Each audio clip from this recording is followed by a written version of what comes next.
papunta po kami doon sa mga napag-usapan naming lokasyon. Ngunit matatagalan lang po talaga kami mga tol dahil sa palipat-lipat po kami ng daan ni Carlos dahil sobrang dami din po na naghahanap sa amin. Dalawa sila.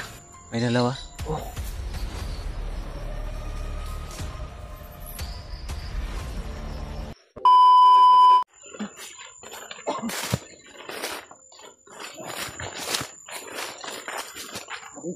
Pwede. Wala pa sila Kuya Bads at si Brad Dave ba no? Wala pa pwede. Sana kayain sila ba? Sana makita na natin sila ba? Oh.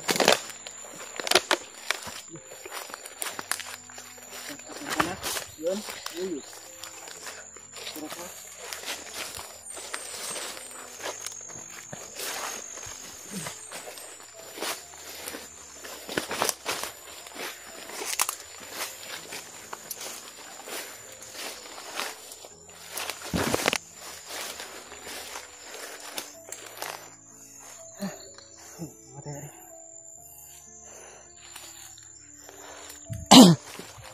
Mga tol.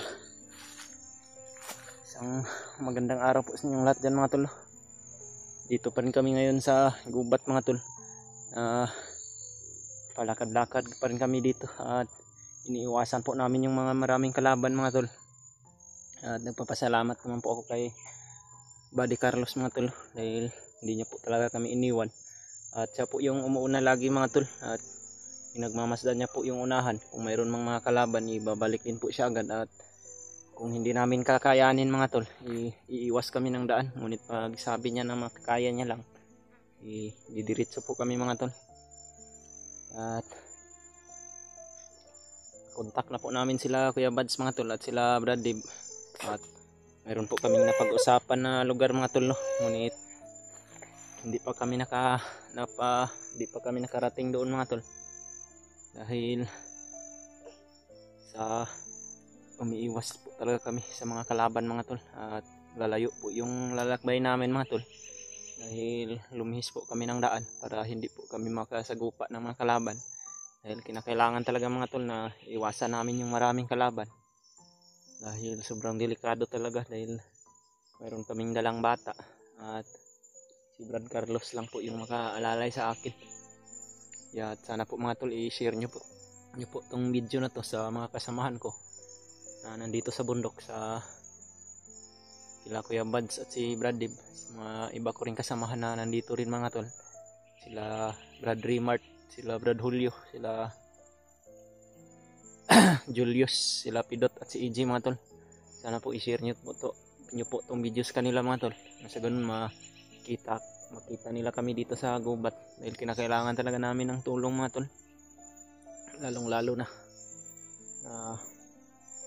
nailigtas ko na po yung anak ko mga tol at ayaw ko na po talaga na magaya nung dating nangyari sa amin na nailigtas ko na sana noong nakaraan tong anak ko mga tol, ngunit nahuli rin kami dahil nakita kami ulit ng mga kalaban at nagkahiwalay rin kami noon ni Brad Dave. At ngayon nahiwalay man ako sa kanila mga tol dahil kinakailangan din po kahapon mga tol na lalayo po ako dahil sobrang dami din ng kalaban at andun din si Commander Butakal. Baka matamaan po ng bala yung anak ko o matruma siya sa mga putok mga tol. Kaya at pag paumanhin nyo po mga tol, lumayo po talaga ako sa kanila mga tol no? Dahil yun din po yung nararapat mga tol. At sabihin nyo na lang po kay Kuya Bads mga tol na ligtas po kami at dito pa rin kami sa gubat. Kasama ko pa rin si Carlos at papunta po kami doon sa mga napag-usapan naming lokasyon. Ngunit matatagalan lang po talaga kami mga tol dahil sa palipat-lipat po kami ng daan ni Carlos dahil sobrang dami din po na naghahanap sa amin. Dahil naka-alerto na po lahat ng bandido mga tol no? Dahil alam na po nila na nakawala yung anak ko at naligtas yung anak ko. Kaya sobrang critical din yung kalagayan namin ngayon mga tol, lalo na sobrang dami rin ng mga kalaban dito. May naririnig kaming mga motor mga tol. Baka mga kuan na yan na naman yan Brad ba? Bagong recruit na pupunta dito sa bukid no. Dito si Carlos mga tol. Lagi po siyang nakaaligid sa amin ng anak ko at lagi niya po kaming binabantayan. Siya po yung taga-masid mga tol no, para makaiwas po kami sa mga kalaban mga tol. At nagpapasalamat po talaga ako kay Carlos. At nakita ko rin po yung video ko mga tol na marami pong nagko-comment na palitan ko po yung damit ko. Kaya ginawa ko po mga tol, yung may natudas si Carlos na bandido, pinahubad ko na lang po yung damit niya mga tol na itim. At ito po yung sinuot ko mga tol. Damit po ito ng bandido na natudas ni Carlos o pinatay ni Carlos. Kaya nakakuha siya ng damit at nakapagpalit ako ng damit mga tol. Hindi pa naman to masyadong mabaho dahil bago pa lang siguro ito niya sinuot. At pinalitan ko rin po yung damit ng anak ko mga tol dahil nandyan din, mayroon ding damit din sa bag ko na dala-dala namin. Kaya kailangan talaga na mag-ingat kami palagi dito sa bundok mga tol. At sana po mga tol tulungan nyo po kami na ipagdasal mga tol na sana po ligtas po kami palagi at wala pong mangyaring masama sa amin ng anak ko at kay Brad Carlos, lalong lalo na rin po sa mga kasamahan ko mga tol. Amen. Lagi niya po talagang hinahanap yung ina niya mga tol. Naawa din talaga ako sa sitwasyon ng anak ko.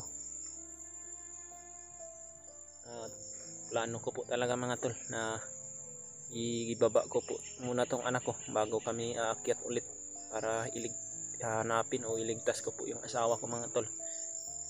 Dahil nagbabaka sakali pa rin po ako na wala pang masamang mangyari ngayon sa anak ko sa asawa ko mga tol. Sana po iligtas po siya hanggang sa ngayon.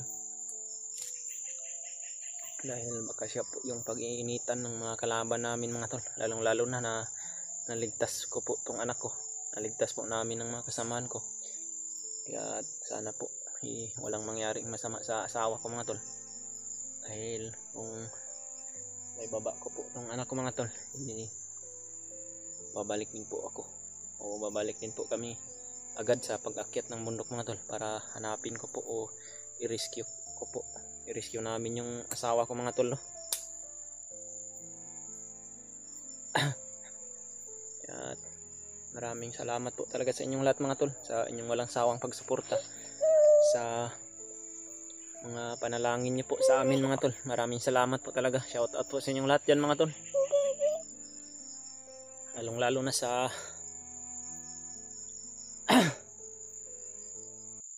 dalangin nyo po palagi sa amin mga tol. At maraming salamat po talaga. Taos puso po ako nagpapasalamat sa inyong lahat mga tol. Brad, dandahan tayo Brad. Tuloy kami ngayon mga tol sa paglalakbay. Nag-video lang po ako mga tol para mayroon din po ako mai-upload sa YouTube ko mga tol at makita din po ng mga kasamahan ko kung ano yung kalagayan namin ngayon. At parang malinaw naman po itong gubat na napasok namin mga tol dahil dito po yung sinasabi ni Brad Carlos na wala daw masyadong mga kalaban dito. Kaya dito po kami dumaan mga tol. Saan tayo banda dadaan Brad? Diyan? Okay. Nasa Brad. Siya po yung nagdala lang baril ko mga tol. Nahawak ko po ang Brad Carlos dahil hindi po ako pwedeng humawak ng baril mga tol dahil ayaw ko po magpaputok na katabi ko tong anak ko. Baka po mabingi siya o matruma. Kaya iniingatan ko po talaga ng mga tol na walang mangyaring masama sa anak ko mga tol. Sana po mga tol lagi po kaming ligtas. Brad, malayo pa ba tayo sa kuan Brad? Malayo pa Brad. Okay.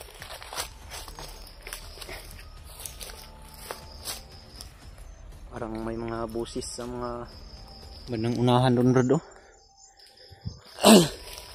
Maraming busis ba? Parang mga bandido siguro yan. Oo.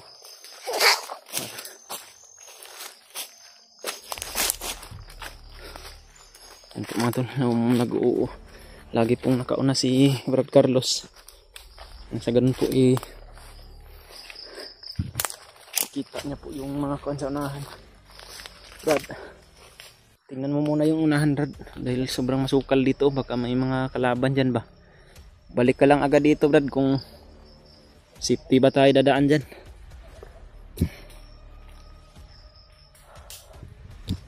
Kira ka na? Kira ka? Kira? Tingog lang gam? Tingog lang gam? Ang kanding? Tingog kanding na? Ha? Ha?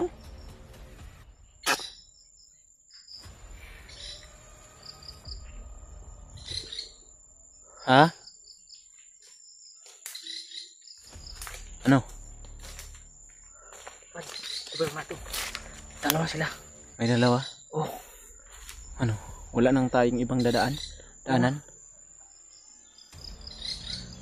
Dalawa lang? Dalawa lang sila. Ano, kakayanin mo yun? Kaya ko yun. Gagapangin mo? Oh. Sige. Sunod lang kami Brad.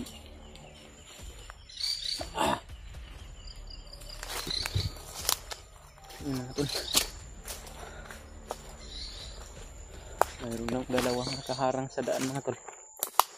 At sabi naman ni Brad Carlos, kakayanin niya na. Silent kill lang yung pinakailangan na gawin mo mga tol, para hindi kami mabulabog dito.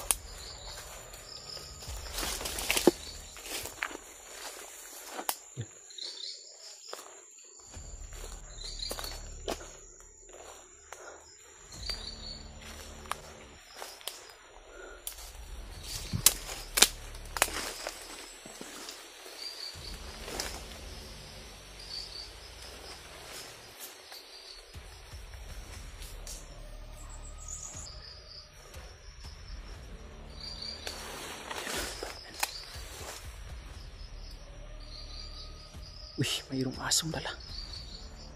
Bali! May aso oh!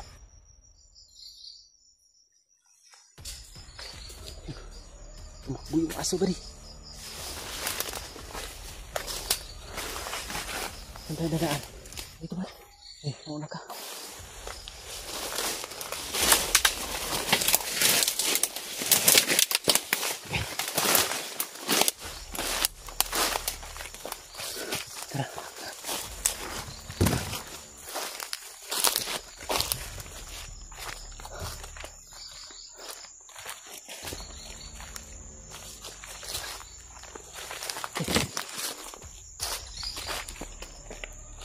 Mayroon din palang kalaban dito ba din? Kailangan talaga ba din na mag-ingat tayo ba din? Mauna ka doon sa unahan ba din? Susunod lang kami agad ng anak ko. Ha? Magmasid ka muna ha, baka may kalaban na naman. Aba ka muna na.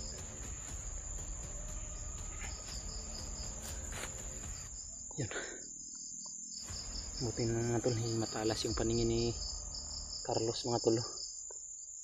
Bantayan niya po yung dalawang bandido at tinudas niya na po mga tol. Pamamagitan ng bilis at takas niya mga tol, napatumba niya po agad. Marami din palang mga bandido dito mga tol. Naka-alerto na po silang lahat.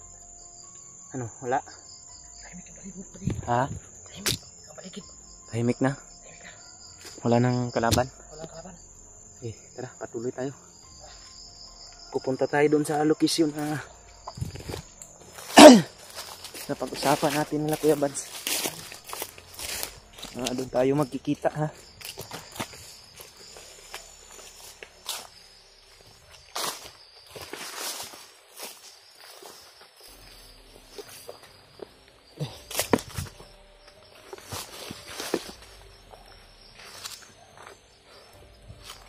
Pwede, walang kalaban dyan.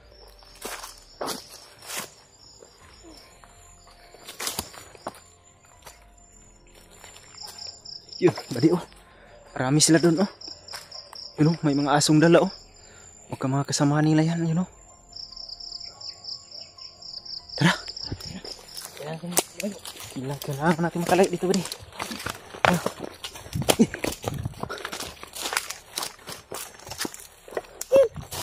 Ha? Uy, mayroon din bandido doon badi oh. Huwag tayo dito, huwag tayo dyan. Siguro ng anak ko, nakita niya pala yun oh. Kaagoy. Marami sila dito na.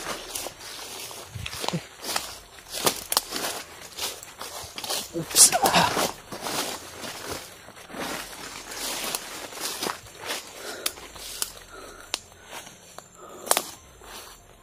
Maraming damo dito ba di? Mauna ka ba di? Susunod kami, ha? Okay. Tara.